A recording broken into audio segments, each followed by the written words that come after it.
Keep it high, keep it tight. I'm Jay Moore, Survey Guy, back to bring you another video. Welcome to Julian and Julian, episode 2. We see Jay doing a little dance.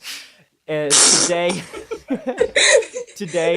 we're going to be talking about video game fads, how fads have developed just recently, and how fandoms seem to really give them a bad rep and make it just a little less than fun for everyone that's not in the fandom. So would you like to start off the conversation? Oh, okay. Well, over the past couple of years and, over all that general area of time, there's been, several games, I'll go into, examples later, but, there have been, several games that have, sort of just, taken over for, a little while, and then their fandoms, blow up, and then they kind of just fizzle out after a little while, and it's just, yeah, it's just so a few examples are Five Nights at Freddy's. I remember that when that was a big Oh, thing, that and was then huge. it That's the blew up. biggest. That's what really started that craze. Yeah, and now going on now, Fortnite. It's completely blown up. And we know I think everybody knows, even players, play it. Everybody knows it's gonna fizzle out Yeah. after a while, Hmm. and that's yeah. I cannot wait because I am. I'll um I'll tell you face to face, fans, not Julian, fans. I don't like Fortnite. I'm staring at the camera. I don't like Fortnite. Please stop talking about it. Talk to your friends who actually play Fortnite. Stop mentioning it out loud because it is so annoying. Back to you. Honestly, even I can acknowledge that it's a bit overhyped. And to be honest, I don't play Fortnite as much as I did when I first started. I've always been more of a person that plays like World of Warcraft and Overwatch. Overwatch is was someone like that at first, but when you think of mostly it happens with indie games, and it's a fairly recent thing where games like Doki Doki Literature Club, games like Undertale, games like you said, Five Nights at Freddy's, they blow up. Cuphead and Mugman, that's a big one.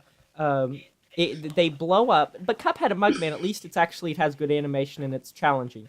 But these other games, these indie games with these very basic plots, these very basic type of game mechanics, blow up. Bendy. Bendy, yeah, that's literally it. In I'm not saying Hello Neighbor. There's no reason to say that these games don't have something going for them because obviously the people that made the games had some sort of talent when it comes to either designing or scripting. It's just there's a certain level of overrated hype that surrounds a game, and the fandom for most of these games are what does it because you get people on one side who are fanatical over these games that just that's all they talk about, that's all they think about, that's all they do. And then you got people on the other side who are like, "Wow, this fandom's really really bad." And for to some degree, I think that the fandom doesn't get involved because of that. People that are on the outside don't want to play the game because how the fandom acts. Yeah, actually, I can actually really relate to that. Just I really relate to yes, with Fortnite. I mean, I was never really interested in playing it, but yeah, I was never really interested in playing it, but all this hype and constant talk about it has made me push it away even more to the point where I would never play it. I am not gonna play it. It is annoying. It has annoyed me too much, and I'm not gonna play it because it's just that, and it really sucks because for all I that person who was pushed away from it because it was he found it so annoying. That person could have probably became a fan of it, but because it got so hyped up and annoying, yeah. I mean that makes a lot of sense. I mean Fortnite's definitely probably even though it's the newest example to the whole overhyped fad type of thing, I think it's Yeah. probably the biggest ever, and it's arguably right up there with Undertale and Five Nights at Freddy's. But it's like it frustrates me how I can't be the only one that's noticed this. How all these YouTubers, these gamers, magically they start making Fortnite videos and talking about how great it is. There's no way. There's Yeah. no way that all of these people truly enjoy the game. they might enjoy it sometime, but when they're uploading every single day the same type of Fortnite content and it's getting millions upon millions of views, they're doing it for the views. They're not doing it because they like it. I stream Fortnite when I want to. I think the last stream that I did last night, literally, there was a week or so, maybe 2 weeks or so, that was in between that stream and the last because I'm not.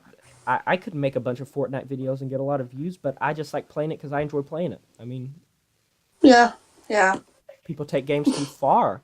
I think I mean there's a difference and see there's a fine line. There's a very big gray area. It's not always so black and white. There's a very gray area in the middle of people that say that are fanatical over the game. Those are the people that that's all they do. That's all they talk about. They play it for weeks on end and then eventually fizzle out until they drain that fandom and then just move on to the next game.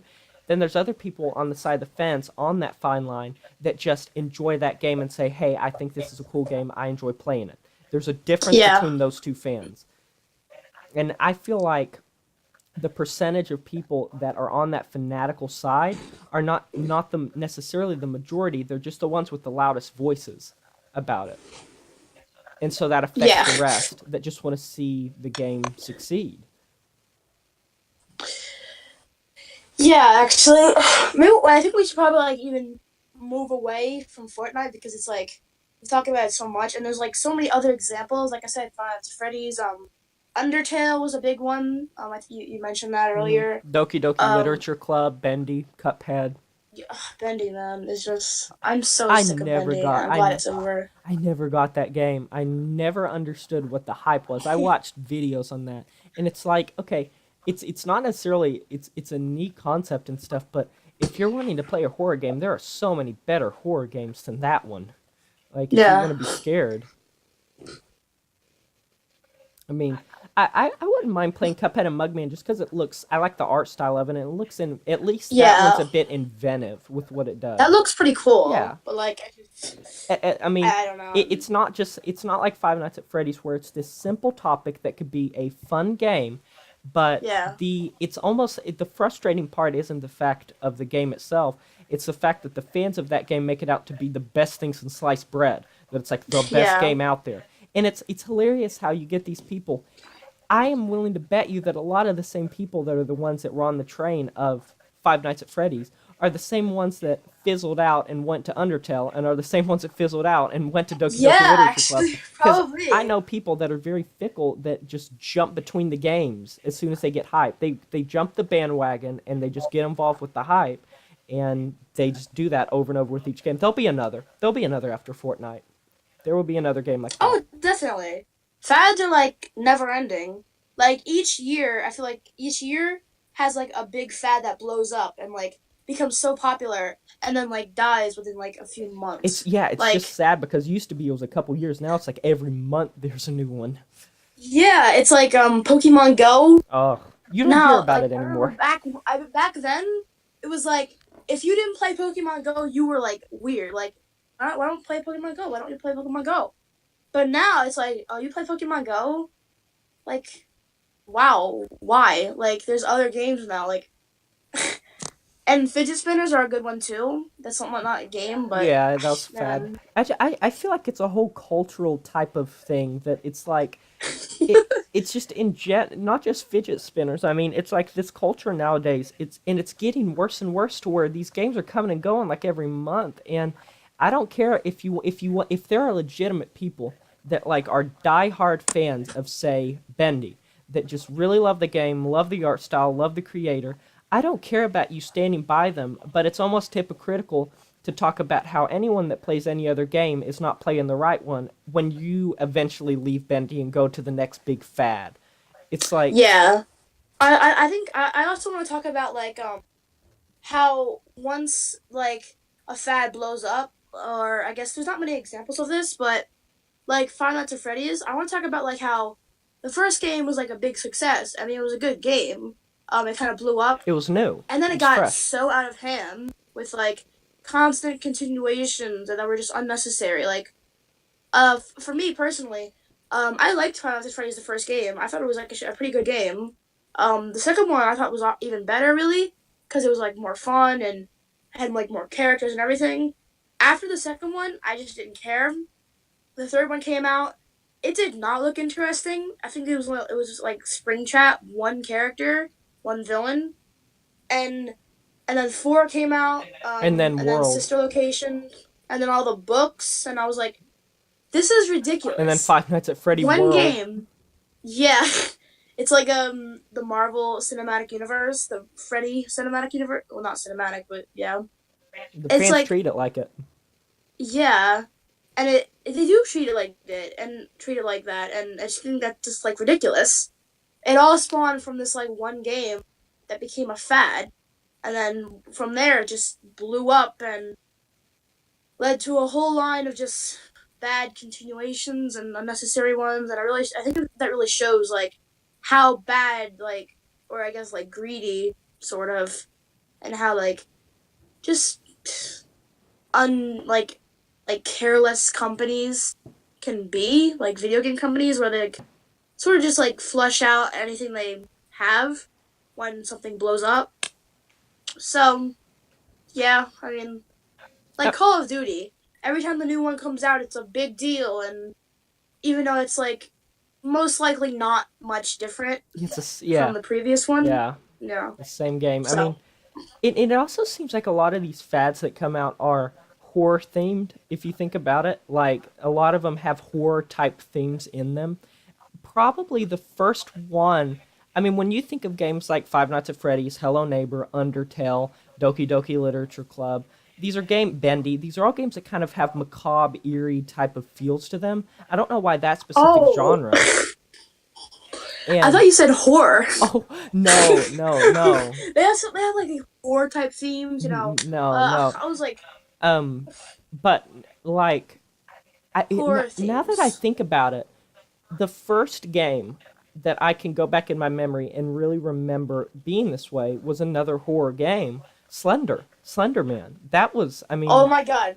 I think I'm not sure, but I would bet that Slender Man is like was probably like the first really big video game like fad. yes, I would yeah. bet that that was probably maybe not like the first, but probably like the first really big video game fad, and And then when you look it back, just yeah. went on from there. And then personally, I don't know if you know much about this game, but I actually like Slender the Arrival and Slender. Oh man, What was the other yeah, one? like years ago. What was that one Slender Man game where it was like Slender Man? It was in this kind of like old timey house, and at the end you had to find a key to get out. Was it I don't even Mausoleum? remember. I don't even know. There's too many to count. But like I like Well, okay, Slender the Arrival more than the first one. yeah, The Arrival. I actually liked some like I like years ago when I was like sort of a little more into gaming. I'm not really into gaming that much now, but years ago, I used to actually really like Slenderman the Arrival. Like, I would watch people play it, like PewDiePie. He was like probably like one of the biggest people playing it. Well, like one of like the main ones playing it. I think. I used to watch his videos about it, and like they were so entertaining. Like Yeah. seeing him get scared and Hmm. then all that. Like, and it didn't really. I don't think it blew up. Like, I don't know, but I don't. It definitely didn't blow up like as much as modern games are. But that's just because like things have really evolved since then. Like bigger fandoms, bigger people, and yeah, Arguably, I think that Slender was the kind of like the root, the stem of where all this came from. Because if you think about right yeah, after Slenderman, there was that one game that kind of blew up, Limbo. It was kind of like a horror platformer game. It's the one where it's kind of like a dark background and it's zoomed out, and I'm sure you've seen it if you saw a picture of it. You kind of play this small little, kind of look like Sackboy from Little Big Planet, kind of. But I know that a bunch of horror games came out after Slender, and I think Slender was honestly the cause of a lot of these big games that eventually came after that blew up. That were these horror games with kind of simple type of. All of them yeah. have simple Actually, plots mostly. yeah. Like I feel like for any horror game nowadays, like you said, like a simple like basic plot of like, oh, there's this one big this is like this one big villain. You know, there's like the one big villain, and you're running from him. Just put in like a backstory or something. You know, like or some type of like like I guess gimmick that's different, but that's about it. One game actually that came out like not really like recently, but like in the past like I guess couple of years. I don't know.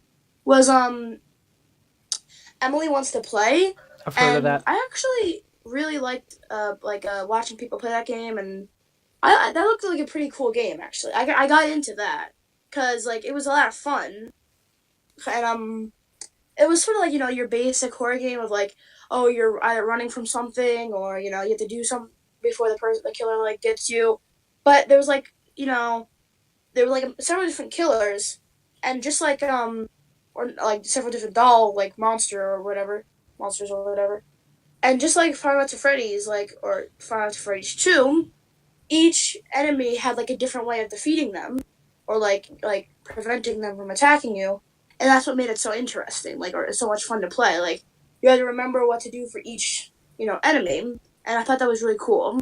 So yeah, Well, I wouldn't be so ticked off by fads if they didn't impact the general state of horror games for games that are actually well made. And I'm not saying they aren't well made, but games that are a lot, in my opinion, better. Games like, do you remember that one game, PT? It was the one where you kept going through the same room over and over. It was the hallway, and I think PewDiePie played it. It was a Silent Hill demo, and you kept going through the same hallway, and it changed a little bit each time. Outlast, that's I another think I good. I think it sounds familiar. Yeah, yeah, and it's like you can open more doors and do more things each time you go through the hall, and it gets creepier and creepier and darker each time. Outlast, that series. That's another good example of a game that really is inventive, that is kind of well designed and cool. I've never gotten Yeah. really into the fads. Hello Neighbor, that's another one that's kind of a fad. I mean, Yeah. That game that's was like it okay. was different at Uh least. At least it was different. yeah, like it wasn't like it was sort of like your basic like run from the scary villain type game. Yeah. He's like chasing after you, but like it wasn't the typical like oh he's like a monster like a demon or anything like that, or like he has like supernatural powers or anything. No, it was just like sort of like a typical like not really typical, but like sort of a unique concept for like a game like that. I guess it's considered a horror game by some people. I don't know if I would consider it that because it's just like it's not like horror themes, but I you guess know, it's I guess it's people it, get scared and surprised. I think yeah, it's more I of a guess it's like supposed to shock be a horror. horror. It's more shock horror than anything because most of the time once you know like what's chasing after you, people aren't that scared. I guess it's more kind of the initial shock and then you know what's out there kind of thing. Yeah, yeah. I mean, do you have any closing thoughts on this whole thing? Um, no, not really. I mean, I think we've kind of like went over everything, but it just sucks because I know there's gonna be more games, not just games, fads in general, like fidget spinners, that are just continue to go on like every few months, and it's gonna be annoying. But some I'll enjoy, some I Yeah, might get into, but some um no, pretty much. like Bendy Yeah. or pretty Fortnite. pretty much every single fad that develops, like these Five Nights at Freddy's, Hello Neighbors, Doki Doki Literature Club. At first, when I first watch people playing it, or when I play it myself, I enjoy it. It's just when they get oversaturated and overdone, that's when they become Yeah, annoying. Like I don't mind any of these games. Don't the people in the comments. I played a lot of these games. I play Fortnite. I'm not trying to say that I personally don't enjoy these games. I don't enjoy what these games become once they blow up. yeah. That's the main like lesson, I guess. It's not that like you don't or people who like are against the fads, like not really against, but like it's not that they don't like the actual fads. It's just they don't like the fandoms or Hmm. the actual people that come with it. Yeah. Like the overhypeness and just most likely overratedness of it. That's what people don't like. Yeah. So Well, I think that's going to be it for this episode of Julian and Julian. Drop a like, subscribe, hit that bell. If you'd like to see more of this series, let me know. I'm very excited to be doing this with my friend Jay. He's awesome. He is a good person. He's a good fan, and I enjoy. He's doing a little. dance. I'll talk to you guys next time. This has been J Morse Review Guy signing off, saying fair. Water bottle flipping. That was another thing. Oh yeah. Sorry. Yeah. Water bottle flips. Water bottle flips. I don't want to have the same thing that happened in the last episode where it's like, any final words? Any final words? We're talking for 3 minutes. We end up talking for 20. But anyways, yeah, water bottle flips. That's another good example. Dabbing. Yeah, dabbing's another. I mean, dances is another, I guess, fad you could kind of think. It's like when people make these We dances. could make a whole video about that. Yeah. Alone. I mean, that's considered a fad. These people were just annoying fad songs, like these songs that are originally made to be semi-comedy, like Gucci Gang or Man's Not Hot or Pen, Pineapple, Apple Pen, and they end up becoming something else, you know? Yeah, Soldier Boy, Whip and Nay Nay. I'm just naming the dances you do. Yeah. But I'll talk to you guys next time. This has been J Morse Review Guy, signing off, saying farewell.